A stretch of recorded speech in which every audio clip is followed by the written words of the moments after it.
Baik, selamat siang yang terhormat Bapak Agus Ardiana yang sudah bersedia di jam ini bertugas. Selamat siang yang terpastinya adalah Odit Laksmana selaku mahasiswa dan juga adik-adik lain yang hadir di sini. Ada Dewa Ayu Dwita, Dwi Pratiwi, Indah Kartika, Mega Pratiwi, Dwi Pramana, Adelia, Yuris, dan Ratih Purnama. Baik, hari ini kita akan mendengarkan usulan penelitian dari Odit Laksmana, gitu ya, Dit ya. Jadi intinya ini seminar UP, jadi bukan ujian kok, Dit ya. Jadi ini kita menjaring masukan dari teman-teman juga sekalian yang hadir di sini dan tentu saja dari Bapak Agus Ardiana ya. Nah, sebelum kita mulai berita acara sudah ya Pak Agus, sudah pegang ya berita acara UP. Nanti ada beberapa hal yang akan perlu ditandatangani dan itu bisa sambil jalan ya. Baik Odit, untuk mempersingkat waktu, saya beri kesempatan pada Odit untuk mempresentasikan usulan penelitiannya. Kurang lebih waktunya itu maksimum ya 10-15 menit ya Odit. Saya persilahkan waktu saya dan Webex saya berikan ke Odit. Silakan menyampaikan dari sisi isi. Baik, berikutnya saya persilahkan Bapak Agus Ardiana untuk memberikan masukan demi penyempurnaan usulan penelitiannya Odit. Silakan. Ya, terima kasih banyak Bu Tomang Ayu Krisna Dewi. Halo Odit.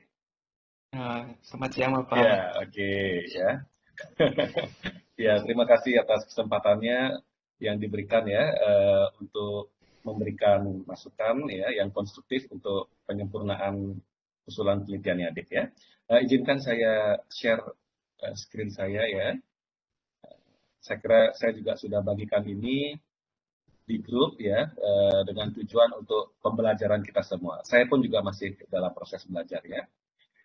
Jadi pertama yang ingin saya sampaikan sebelum masuk ke konten ini ya, inilah kehidupan akademik yang sesungguhnya ya. Ini yang disebut dengan peer review. Tadi teman-teman adik sudah memberikan masukan ya.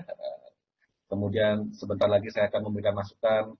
Ibu pembimbingnya juga memberikan masukan sebelumnya, kemudian nanti akan terus membimbing ya, mengawal adik sampai dengan nanti ujian skripsinya ya.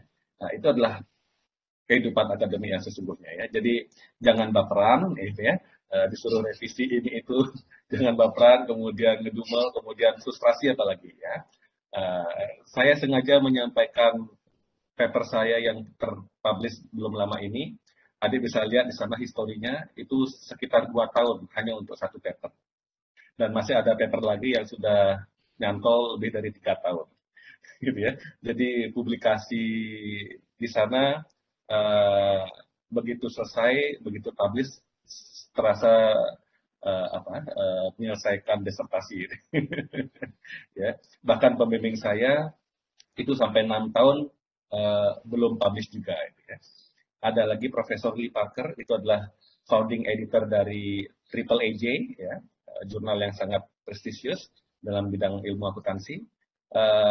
Dia adalah pendirinya dan dia sudah 2 kali ditolak ya, di jurnal yang ia dirikan sendiri. Jadi itu adalah kehidupan dunia akademis yang nggak boleh baperan, gitu ya. Walaupun adalah pendiri jurnalnya, ya, founding editor, kemudian apalagi itu chief editor dan sebagainya.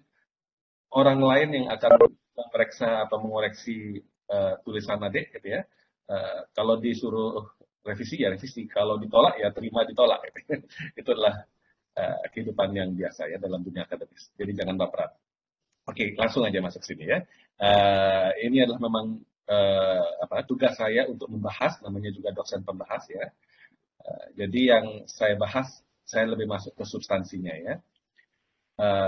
Judul ini sangat menarik ya, dan saya selalu memandang semua ide penelitian itu sebagai sesuatu yang menarik ya, karena memberikan kesempatan bagi saya untuk belajar gitu ya. Ketika membaca ini, saya sudah sangat tertarik ya. Hanya saja ada beberapa aspek yang perlu dihalus-halusin gitu ya. Ibaratnya adik membuat apa itu ya, kerajinan tangan, udah berwujud ini kerajinan tangannya ya. Udah ketahuan mau kemana arahnya. Cuman saya Bu Krisna yang lebih berpengalaman ya, itu melihatnya oh di sebelah sini mesti dipoles sedikit gitu ya, dihalusin sedikit sehingga oh nanti begitu jadi bisa dibandingkan ketika awal sekarang ini dengan yang hasilnya nanti ada nilai tambahnya. Ya. Nah, kalau dijual itu kerajinan tangannya bisa bernilai tinggi gitu ya. Oke, judulnya seperti ini. Kemudian saya menyimak tadi presentasinya. Kemudian kalau adik-adik peserta seminar di sini cek di bawahnya ya di bagian teori, di latar belakang pun juga disebutkan sepintas. Teori yang digunakan adalah dividen residual, betul ya? Betul. Kalau adik cek ini ya website yang saya sampaikan, ini bukan berarti saya merekomendasikan adik untuk mengutip ini dalam artian menjadikan ini sebagai referensi. Kalau bisa dari literatur dalam artian publikasi ilmiah, ya. Kemudian kalau tidak ada lihat di buku ya textbook. Ya. Kalau tidak ada sama sekali baru yang seperti ini. Gitu, ya. Saya kira banyak bertebaran di sana ya. Apa yang dimaksud dengan teori itu ya, residual theory of dividend. Tapi yang ini saya sampaikan supaya untuk mempermudah pemahaman gitu ya. Ibaratnya saya kasih link Wikipedia supaya adik sekilas bisa memahami oh ini yang dimaksud dengan teori ini gitu ya. Tapi saya tidak bermaksud adik untuk mengutip Wikipedia itu ya. Ini hanya untuk pemahaman personal ya. Nah, kalau kita menggunakan teori ini ya, dividen residual ini, maka seperti yang adik sudah akui tadi dalam presentasinya, dividen itu baru dibayar kalau segala macam rencana investasi itu ya, yang tentu saja yang memiliki net present value yang positif itu semuanya sudah diperhitungkan ya. Jadi sisanya ya namanya juga residual, sisanya baru nanti dibagikan dalam bentuk dividen gitu ya. Jadi keuntungan free cash flow yang ada begitu dialokasikan untuk capital expenditures, kemudian untuk working capital udah tuntas semuanya teralokasi. Nah kalau ada sisa itu bisa dibagikan dalam bentuk dividen. Itu maksudnya. Ide dasarnya seperti itu. Nah kemudian saya bertanya,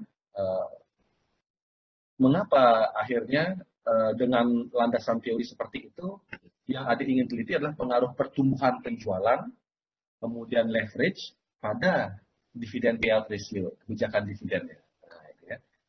Jadi pemilihan teori itu sangat penting karena teori yang terpilih itu digunakan untuk illuminate menerangi atau menjelaskan ya apa yang diteliti gitu ya. Jadi kalau menggunakan teori residual berarti seharusnya menurut logika saya ya, dua variabel bebasnya seharusnya adalah capital expenditures dan juga working capital gitu ya. Pengeluaran modal dan juga modal kerja. Nah, gitu ya. Jadi konsekuensinya atau implikasi dari saran saya ini adalah judulnya dirubah gitu ya, kalau tidak mau. Tapi ini saran ya, ibaratnya saya konsultan, adik adalah CEO-nya, Bu Krisna Dewi adalah misalkan penasihatnya ya, SPI-nya, ya, saya konsultan eksternal. Jadi bisa ya take it or leave it gitu ya, bisa diambil, bisa ya dibuang aja sarannya kan. Ya, jadi silahkan didiskusikan secara internal. Ya. Tapi perspektif saya adalah seperti ini. Ya. Nah, bagaimana mengukur capital expenditures ya sangat clear ya rumusnya. Property, plant and equipment (PPE) ya, ya property ya, kemudian plant equipment kalau bahasa Plant equipment. Ya perlengkapan kantor, gitu ya. Perlengkapan peralatan kantor, ya properti, ya, tanah, gedung, ya semacam itu. Aset tetap lah ya. Current period, kemudian PPE prior period ya dikurangi ya, kemudian ditambah depreciation. Logika sederhananya adalah PPE current period ya aset tetap yang depreciable itu ya, yang dapat didepresiasi itu itu adalah sama dengan aset tetap sebelumnya, kemudian ditambah dengan capital expenditures, pengeluaran modal ya di tahun ini, ya, kemudian dikurangi dengan depresiasi, betul ya. Nah, kemudian kalau untuk mencari capital expenditures ya tinggal dirubah saja, di apa pindah melewati sama dengan itu ya, sehingga capital expenditures rumusnya seperti itu. PPE current period, kemudian dikurangi dengan PPE sebelumnya, prior period, kemudian ditambah dengan depreciation. Nah, kebijakan dividen saya setuju ya. Barusan belum lama saya menyampaikan file dari Damodaran ya, kalau bukunya ini agak tebal gitu ya.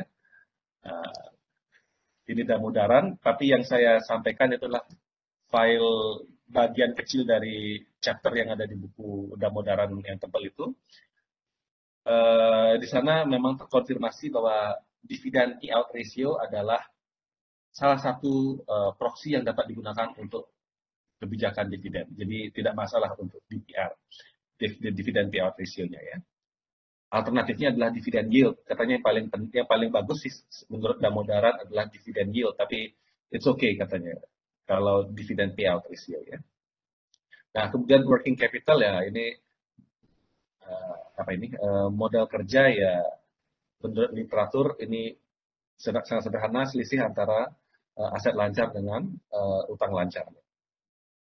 Ya, karena dividen dividen payout ratio-nya adalah data rasio, ya, skalanya rasio. Kalau nanti adik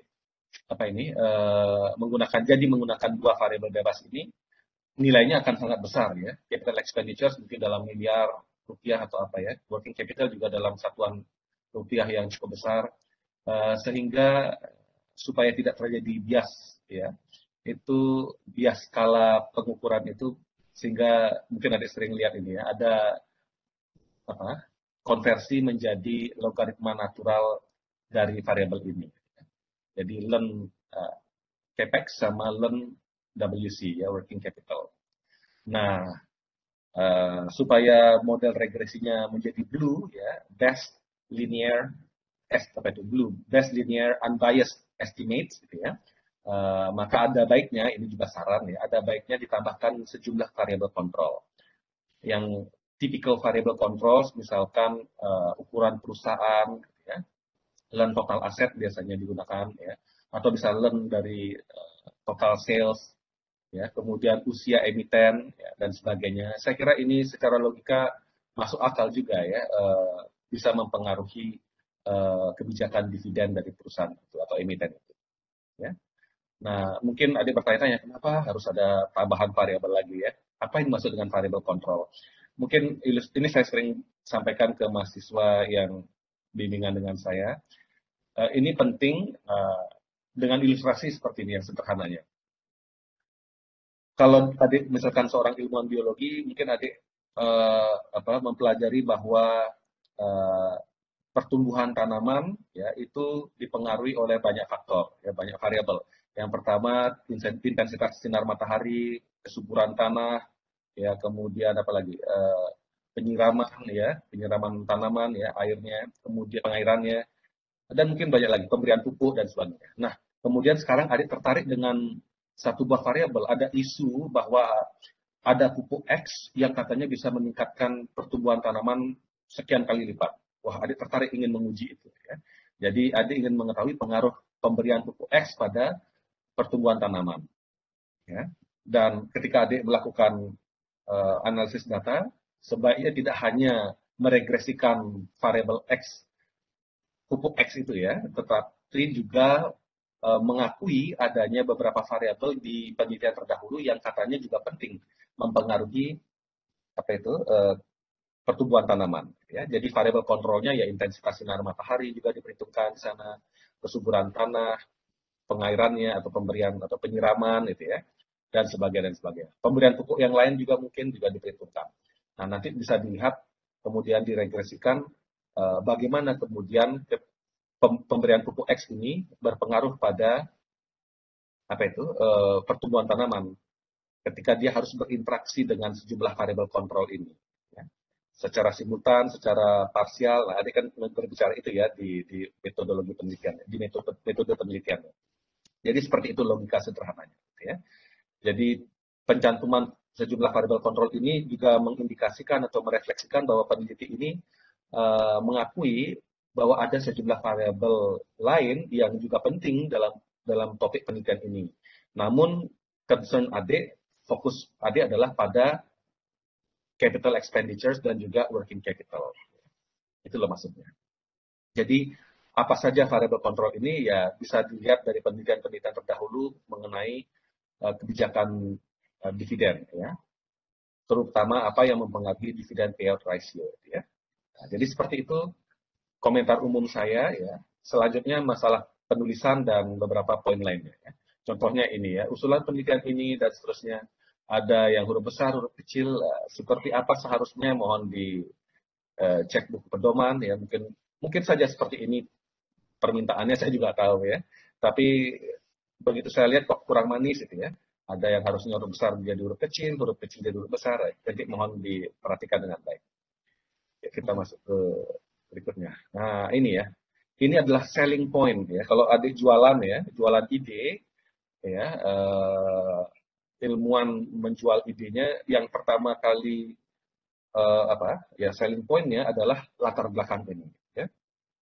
Ini akan menentukan apakah pembaca akan lanjut membaca atau tidak gitu ya. Nah, supaya pembaca itu betah membaca sekian halaman ke depan gitu ya berikutnya, maka ini perlu dibuat concise ya, sangat singkat, ringkas, tetapi sangat informatif gitu ya.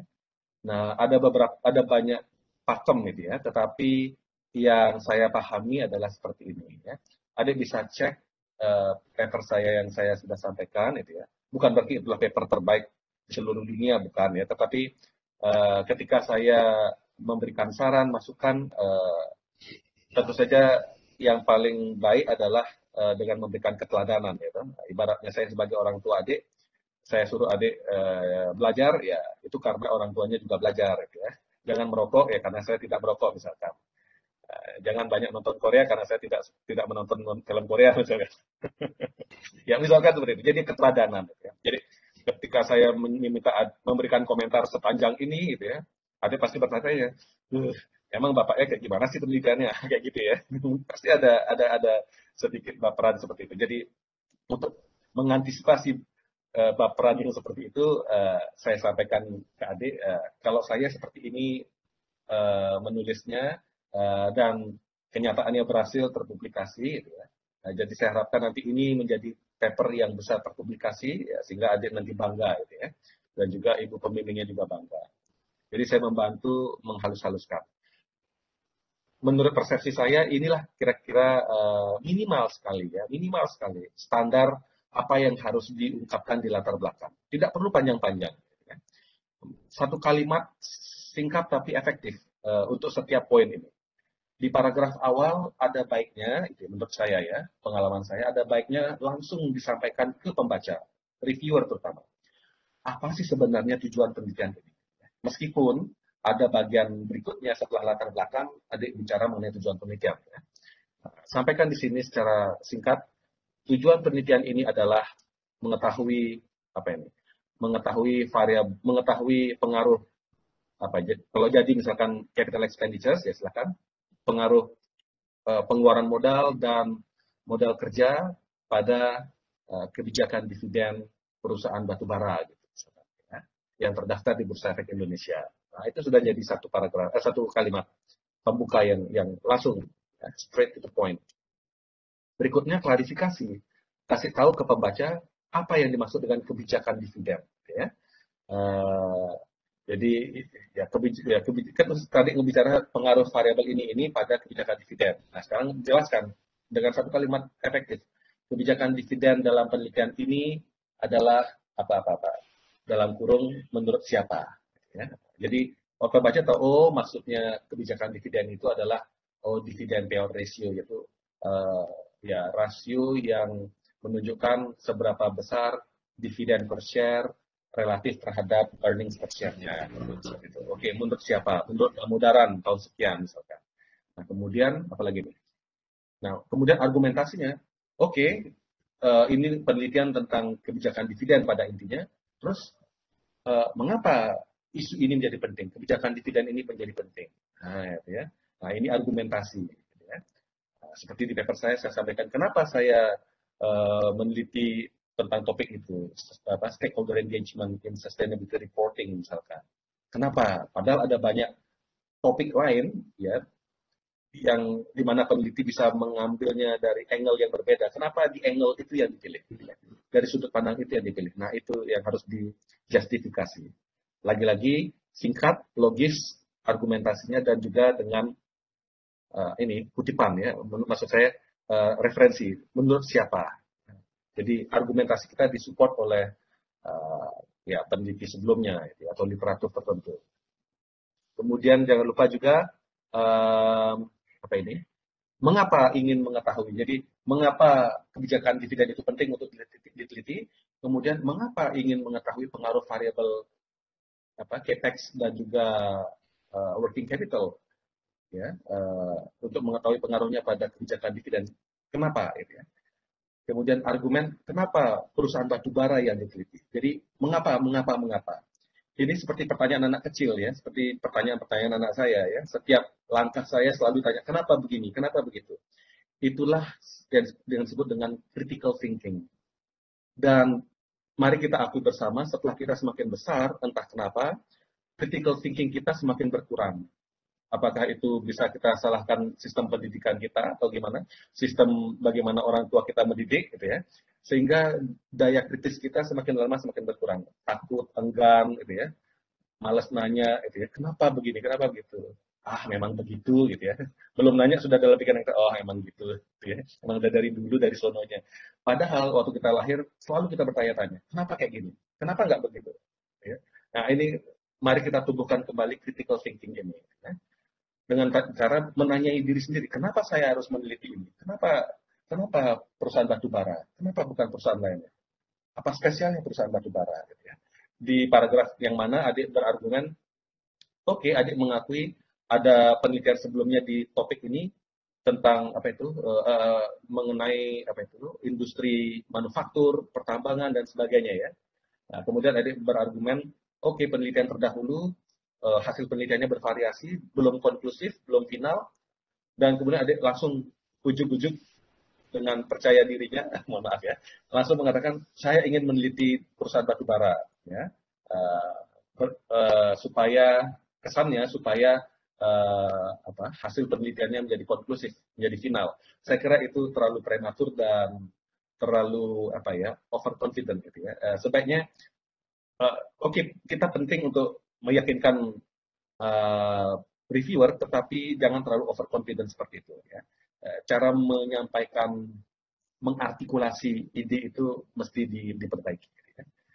Ya, sebenarnya sih semua peneliti ingin gampangnya aja itu ya.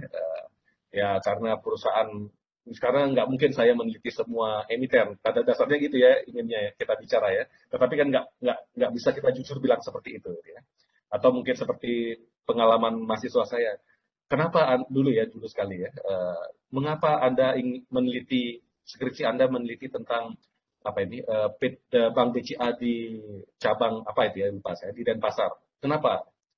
Jawabannya begitu polos, karena saya waktu itu PKL, KKN ya, PKL namanya. Ya, PKL di sana dan kebetulan bibi saya adalah branch manager di sana. Jawaban yang sangat polos ya. Kalau itu anak kecil ngegemesin gitu ya. Tetapi adik adalah ini ya, level sarjana, analytical thinking-nya harus diuji di sana. Jawaban polos seperti itu tidak bisa diterima secara akademik gitu ya. Jadi ya oke, itu jawaban yang jujur, tetapi jawaban akademisnya mesti ada polesan-polesan, ada agak ngeles-ngelesnya, bahasa kasar gitu ya. Ya kurang lebih seperti itu. Jadi argumennya harus logis, jangan lupa reference. Paragraf kedua ya bisa nanti dibaca ya. Teorinya, kenapa teori itu yang dipilih, gitu ya, argumennya dan sebagainya. Dan berikutnya di paragraf di latar belakang ini juga penting untuk didiskusikan.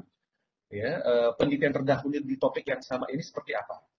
Adik sudah mengupayakan ini, ya. Adik mengatakan, oke, penelitiannya si A menemukan bahwa pengaruhnya positif, si B bertentangan dengan itu menemukan bahwa pengaruhnya negatif, si C bahkan mengatakan tidak ada pengaruh. Titik. Nah, itu deskriptif. Deskriptif dalam artian, oke, saya yakin sebagai pembaca, reviewer, adik pernah membaca si A, si B, si C, penelitiannya A, B, C. Dan yang adik lakukan adalah menceritakan kembali apa yang ada di situ, intisarinya. Si A bilang positif, si B bilang negatif, si C bilang tidak ada pengaruh. Nah, itu levelnya masih deskriptif. S1, sarjana, harusnya analytical, jadi critical di sana. Oke, si A mengatakan positif, si B negatif, si C tidak berpengaruh. Kenapa kira-kira mereka punya, mengapa hasil penelitiannya bervariasi? Coba dibaca lagi, oh ternyata yang bisa kita highlight adalah, oh mungkin karena faktor ini yang menyebabkan terjadi perbedaan itu. Ya. Faktor apa itu ya adik sendiri yang tahu. Ya. Karena ini adalah proyek riset adik. Ya. Adik yang menguasainya, kenapa kira-kira ada perbedaan itu? Dan di mana kita bisa masuk? Adik bisa masuk, ya, untuk mengisi celah gap literatur tadi itu, ya, perdebatan tadi itu. Misalnya kontribusi riset adik nanti, ya, dan itu nanti disampaikan kepada reviewer secara sekilas. Bisa dicek lagi, di double check seperti apa paper saya itu mengartikulasi ide-ide ini melalui beberapa paragraf, gitu ya. Sehingga ketika membaca latar belakang, si reviewer sudah tahu, oh bakalan begini kelanjutan ceritanya, gitu ya. Nah, ibarat adik nonton Netflix atau nonton apalah ya, ada satu atau beberapa kalimat tentang apa isi film itu, kurang lebih seperti itulah latar belakang seharusnya. Sehingga bisa menggugah orang yang mau nonton. Kira-kira menarik nggak untuk ditonton, diklik, gitu ya. Jadi seperti itu. Oke. Jadi apa yang adik sampaikan di sini masih sangat-sangat general, ya. Bahkan ada beberapa hal yang seharusnya tidak ditulis, adik tulis. Misalkan apa itu? Ini misalkan ya banyak sekali ya. Ya ada tipe investor yang suka risiko, tidak suka risiko. Adik tidak fokus pada ini, kenapa harus dibicarakan ini di latar belakang. Jadi fokus pada beberapa poin yang sudah saya sampaikan tadi. Ya, ya saya kira bisa saya skip ke ini. Ini ya, deskriptif. Si A bilang positif, si B bilang negatif, dan seterusnya. Titik. So what? Gitu ya. Terus apa? Gitu ya. Itu yang harus digunakan. Ibarat adik ngomong sama anak kecil, oh si A bilang positif, si B bilang negatif, si C bilang tidak ada pengaruh. Kemudian adik diam. Anak yang kritis akan mengatakan, terus kenapa emangnya? Gitu ya. So what? Itulah yang ingin saya ini ya, stimulasi. Ya, dan adik harus menstimulasi itu dalam pikiran adik setiap adik menulis. Ya. So what? Gitu ya. Nah, jawablah itu sehingga reviewer tidak bertanya lagi so what gitu. Ya, saya skip itu ya. Ini tidak lazim bagi saya untuk paper yang bagus biasanya tidak ada seperti ini. Apalagi kalau menjelaskannya dengan cara deskriptif. Ya. Kalau mau menampilkan fakta-fakta seperti ini, ada baiknya di kajian pustaka dan dijelaskan dengan kritis. Ya.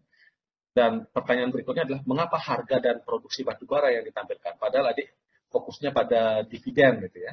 Bukan ngomongin apa batubaranya, seperti apa harganya, atau apalah itu ya. Jadi fokus pada perusahaan batubara, dividen payout ratio-nya gimana trennya selama sekian tahun terakhir. Ya. Bisa dicek di ininya Damodaran, yang file di Damodaran itu.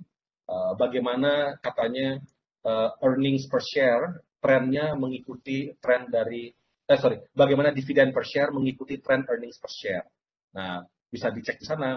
Nanti versi Indonesianya kayak gimana? Apakah mengikuti pola seperti itu atau enggak? Nanti itu bisa menjadi ulasan yang menarik. Ya, kemudian rumusan masalah, manfaat, tujuan ya bisa. Nah, ini yang penting. Ini juga selling point. Manfaat penelitian. Apa sih sebenarnya manfaat adik meneliti ini? Ngapain susah-susah meneliti ini? Gitu ya. Nah, itu ada manfaat teoritis atau kontribusi kalau di paper ya. Kontribusi yang sifatnya ya teoritis atau literatur ya, kemudian praktis. Nah, nanti bisa dicek bagaimana saya mencoba mengartikulasi itu ya, meyakinkan reviewer bahwa paper ini penting dan berkontribusi cukup signifikan gitu ya. Nanti bisa dicek ya. Ini persoalan memoles kalimatnya. Idenya sudah bagus, tetapi bagaimana mengemasnya itu yang mesti. Ibaratnya kalau adik jualan, kalau sebagai entrepreneur, idenya bagus ya. Adik cerita ke entrepreneur yang lain, dia ngangguk-ngangguk aja. Tetapi ketika adik mengemas produknya, adik nggak bagus, ketika adik menceritakan ke orang itu dan dia bisa mengemas dengan baik, dia bisa ngejual apa yang jadi ide adik gitu ya, dengan hasil yang lebih bagus gitu ya. Ini persoalan mengemas. Ya ini ya banyak banyak catatan ya. Tapi saya setuju ini teori yang bagus bisa dipakai. Kalau ini dipakai, konsekuensinya variabel bebasnya diganti gitu ya. Tapi kalau tidak mau diganti variabel bebasnya, cari teori yang bisa menjelaskan mengapa pertumbuhan penjualan dan leverage mempengaruhi dividen payout ratio. Itu maksud saya. Jadi ada dua opsi dengan segala konsekuensinya ya. Kalau mempertahankan dua variabel bebas tadi adik itu, maka adik harus ganti teori. Karena menurut saya nggak pas teori itu menjelaskan itu. Kalau mau mempertahankan teorinya, variabel bebasnya yang diganti. Dilema ya. Nah ini yang pencantuman rumus seperti ini biasanya adanya di definisi operasional variabel. Untuk di kajian pustaka atau apalagi literatur review kalau di paper, itu biasanya diskusi yang kritis, ya, bukan deskriptif lagi ya. Mendiskusikan penelitian-penelitian terdahulu, ngomong seperti ini, hasilnya begini, kenapa begitu, ya, kenapa tidak begini, apa salahnya dia, apa kekurangannya. Nah, yang begitu didiskusikan. Jadi seperti itu ya. Oke, kerangka konseptual ya sedikit sekali ya kerangka konseptual apa sini. Ya kerangka konseptual ini seharusnya bukan gini grafiknya ini apa ya ini seperti apa ya namanya ini Bu Krisna Dewi ini kayak Model di penelitian kuliah model biasanya. penelitian ya sudah ada hipotesisnya di sini. Saya kira kerangka konseptual nanti bukan seperti ini ya. Nanti bisa dikonsultasikan dengan Ibu pembimbingnya ya karena waktunya sudah mau habis. Ya hipotesis penelitian ya di dibahas dulu ya secara kritikal penelitian terdahulu seperti apa terkait pengaruh variabel X terhadap Y ya. Nah, kemudian bagaimana teori yang adik pilih ini bisa menjelaskan pengaruh itu gitu ya. Nah, kemudian nyatakan posisi adik di mana. Seperti tadi, si A katanya bilang positif pengaruhnya, si B negatif, si C bilang tidak ada pengaruh. Nah, di antara perdebatan itu, posisi penelitian adik di mana? Adik lebih sering yang ada di mana? Ngebela ini yang mana? Bahasa sederhananya, bahasa orang awam. Tentu saja dengan justifikasi, ya, dengan logika yang baik. Nah, itulah yang menjadi formula hipotesis adik, ya, bahwa pengeluaran modal berpengaruh positifkah dia kepada kebijakan dividen atau negatif, gitu ya. Nah, berikutnya juga sama seperti itu, ya. Metode penelitian, ya, desain penelitiannya terlalu panjang lebar. Singkat cerita yang harus dijelaskan secara kritikal adalah ini, ya, desainnya. Oke, nanti mungkin kurang-kurangnya dipoles sama Ibu Krisna Dewi. Lokasi penelitian ketika saya baca, saya berpikir bahwa adik akan melakukan datang secara fisikal ya ke perusahaan-perusahaan batubara gitu ya untuk melakukan penelitian ini. Tetapi saya yakin adik tidak melakukan itu dan setelah membaca kalimat keduanya ada database yang sudah disiapkan gitu ya dan adik menggunakan itu. Jadi tidak perlu datang ke perusahaan batubara satu persatu gitu ya. Nanti ini dijustifikasi ya. Nah, apa itu database series ini? Bagaimana? Silakan ya. Ya, variabel penelitian. Nah, ini tergantung nanti kalau setuju variabel yang dirubah ya berubah juga itu ya. Ya ini harusnya ya tadi itu ya. Jadi ini kalau adik tadi sudah melakukan pengungkapan itu, kemudian di sini lagi jadi replikasi gitu ya. Seharusnya tidak boleh seperti itu. Yang seperti ini, rumus ini adalah definisi operasional. Bagaimana mengukur variabel tertentu itu? Ya. Jadi sumber data dan sebagainya. Ya, saya kira nanti bisa dibaca ya. Ini ya, jumlah perusahaan, kemudian jumlah observasi kok sama, itu ada beda ya. Jumlah perusahaan ini ya perusahaan secara individual. Nah pengamatan ya, kalau misalkan ada katakanlah 5 perusahaan, kemudian ada 10 periode pengamatan tahunnya ya. Nah berarti 5 kali 10 50. Jadi jumlah observasinya ada 50 gitu ya. Perusahaannya tadi ada 5 gitu ya. Tahunnya ada 10, jadi observasinya ada 50. Jadi dua hal yang berbeda, jumlah perusahaan dengan jumlah pengamatan atau observasi. Ya, statistiknya ya ya dibaca dan diartikulasi dengan lebih baik lagi ya untuk normalitas multi-call itu seperti apa. Saya kira ada atau ada kebingungan ketika reviewer membaca loh. Ini sebenarnya adik ini paham atau enggak ya tentang normalitas. Apa yang normal gitu ya. Gitu ya. Nah, ini jika terdapat normalitas maka residual akan terdistribusi secara normal dan independen. Bingung ya, yang baca bingung tuh. Residualnya terdistribusi secara normal, ya. Tapi lagi ada tulisan independen, maksudnya apa ya? Ya mudah-mudahan seperti itu. Jadi harus clear ya, harus crystal clear ya. Jangan lagi ada pertanyaan loh, kenapa ya? Ya analisis linear berganda, ya ini konsekuensinya kalau diterima sarannya ya berubah ininya ya. Ya saya kira itu Bu Krisna dan adik Audit ya. Lebih detail lagi ya, saya sudah memberikan feedback lebih detail ya, nanti bisa dibaca ya. Kalau diterima silahkan, kalau tidak diterima juga nggak ada ini ya, ketersinggungan ya. Tugas saya selesai, dalam artian saya sudah memberikan apa poin-poin yang mesti diperhatikan. Ya. Ibarat konsultan, ini loh Pak, Bu, sebaiknya gitu ya. Nah, kalau mau diambil sarannya silahkan, mau cari second opinion juga silahkan gitu ya. Mau dibuang jauh-jauh sarannya juga nggak apa-apa. Tidak baperan. Akademisi tidak boleh baperan. Oke. Terima kasih. Saya kembalikan ke Adit dan juga Bu Krisna Dewi. Silakan. Baik, terima kasih Agus. Pak Agus. Iya. Iya, Pak. Jadi audit itu tadi saran-saran dari Pak Agus. Silahkan nanti dipertimbangkan, boleh ke saya. Intinya kalaupun diganti, data sudah ready audit, tinggal analisis. Saya supplier data yang baik untuk audit.